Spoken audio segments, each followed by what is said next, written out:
This story happened Easter last year. I spent the long break in Puerto Galera with my cousins Jim and Carl, and friends Denise and Pia.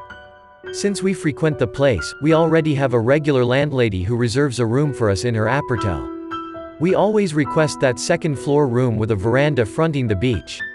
Jim knew that I have a sixth sense. He used to get scared every time I point out some things he could not see. I don't want to be referred as a freak, so only a few know about this gift. On our second night in Puerto Galera, Carl, Denise and Pia went out to check out some bars. Jim and I stayed inside our room since both of us don't drink and we were tired from swimming the whole day. It was 2 a.m. when Denise and Pia came back together. I asked them where Carl was, but they said they lost him to his office mates in one of the bars they went to. An hour passed and still no Carl turned up. We were becoming worried. We couldn't call him up since he left his cell in the room.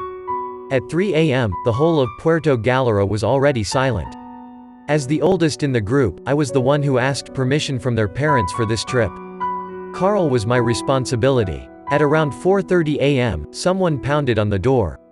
It was Carl, and he is very drunk. He was already crawling on the floor and we were surprised how he managed to go back in our room. He was so drunk that he couldn't speak and all he could do was moan.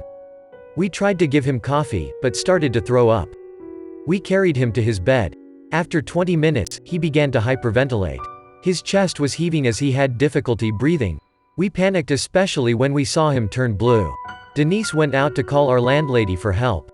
Even before the landlady reached our room, Carl stopped breathing. We were all crying, we couldn't believe what was happening. We tried to revive him through CPR, but he wouldn't breathe. Our landlady and her husband came. The landlady's husband said Carl was dead. He told her wife to call an ambulance. We were all shocked and crying. Then I saw them. They were standing behind Denise, who was then crying by the door. I first thought that they were relatives of our landlady, but though otherwise, because they were wearing black suits and black ties. They had dark circles around their eyes and were staring at Carl's body. Our landlady's husband said he would be back and proceeded to the door. To my surprise, he walked through the body of the two men in suit.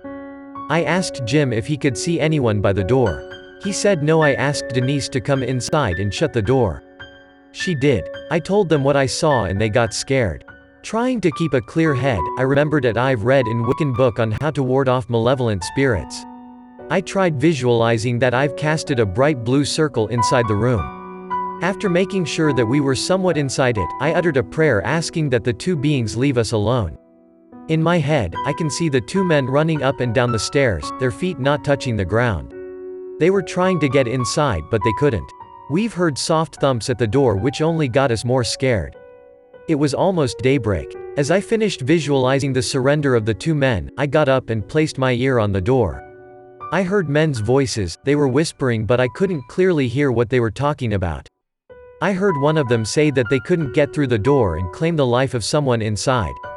Someone saw them somehow. He got the room protected. I knew then that they were talking about Carl and I. After several minutes of indecision, they agreed to leave the place and take someone else's soul to take.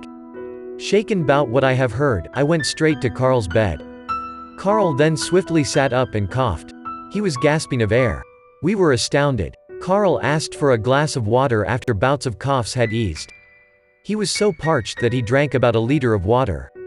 He started to breathe normally. The landlady and her husband were shocked. They knew that Carl was dead when they left him. He was dead for almost 20 minutes. He slept the whole day, saying he was tired. He couldn't remember what happened, but he did recall that someone gave him a small tablet. He took it without knowing that mixed with alcohol, the drug could have been the end of him. Carl celebrated his birthday a week after the incident. He swears he will live his life to the fullest. I, on the other hand, still get scared remembering those men in suit. Do they really take souls? No one could really tell. One day, you might see them yourselves. On the night of February 21, 1977, firefighters responded to a call and arrived at a Chicago apartment to put out a fire. They responded that the fire was confined to the room 15B of a certain Teresita Bassa. When they went inside to the room and got the fire under control, they were welcomed by a terrifying discovery: the burned, unclothed body of Teresita Bassa covered up by a mattress. Investigators who arrived at the scene suspected that it was a case of rape-murder.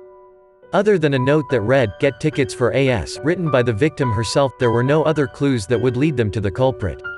To unravel the mystery of this crime, they had to dig deeper into the life of Basa and figure out who A.S. was. Teresita was a native of Dumaguete City in the Philippines, where she is now buried. After graduating from Assumption College in Manila, she immigrated to the U.S. in the mid-1960s. Before her death, she worked as a respiratory therapist at the now-closed Edgewater Hospital in Chicago. As for the real identity of A.S., Detective Joe Stachula had to wait a couple of months before getting a lead. Finally, he was asked by the Evanston police to contact a certain Dr. Jose Chua to get more information about Basa's case. Dr. Chua and his wife Remy, both Filipinos, were hesitant at first but later agreed to share their story after Detective Stachula assured them he's open to anything. Dr. Chua claimed that his wife would go into a trance-like state and become possessed by a spirit. That spirit introduced herself as Teresita Basa and went as far as naming her murderer, Alan Showery, as well as specific proof like the jewelry that was stolen from her and the names and phone numbers of relatives that could identify that proof. All this led to the arrest of Alan Showery, an orderly working at the same hospital as the victim and Dr. Chua's wife. The jewelry that Alan gave to his girlfriend was also positively identified as belonging to Basa, prompting the suspect to give a full confession. Alan ended up pleading guilty, was sentenced to imprisonment but was eventually released in 1983 after less than 5 years of serving his sentence. Best friends Sam and Trish always visit the ladies' room before, during, and after classes.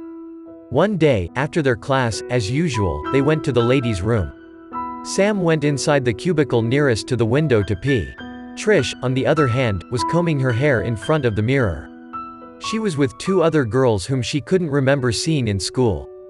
After a while, the 2 girls prepared to leave. Surprisingly, instead of walking towards the door, they passed through the was and instantly disappeared from view. Trish, horrified by what she saw, screamed and ran out of the ladies' room, forgetting that her friend was still inside. Months passed and Trish never saw Sam again after that incident. Trish thought that maybe Sam was furious at her for leaving her alone that day in the restroom and decided to avoid Trish. Meanwhile, Trish had been evading that particular ladies' room since the spooky incident. Once day, Trish decided to give it a visit. Although she was alone, everything seemed normal and she didn't see the girls who went through the wall. However, as she was about to leave, she saw Sam coming out of the same cubicle she was in when Trish had a spooky encounter with the 2 girls. Sam came out of the cubicle as if nothing happened. She walked near Trish without even looking at the ladder and passed through the closed door. Mortified, Trish couldn't move. She stared at her own reflection as words began to appear on the mirror. It said, "Why did you leave me here?" After that incident, Trish was admitted in a mental facility because of extreme paranoia. She would get hysterical whenever she sees her reflection. When asked why, she would say Sam's name over and over again. Sam was reported missing the same day Trish left her alone in the ladies' room. Trish, in her current state of mind, would never find out what really happened that day.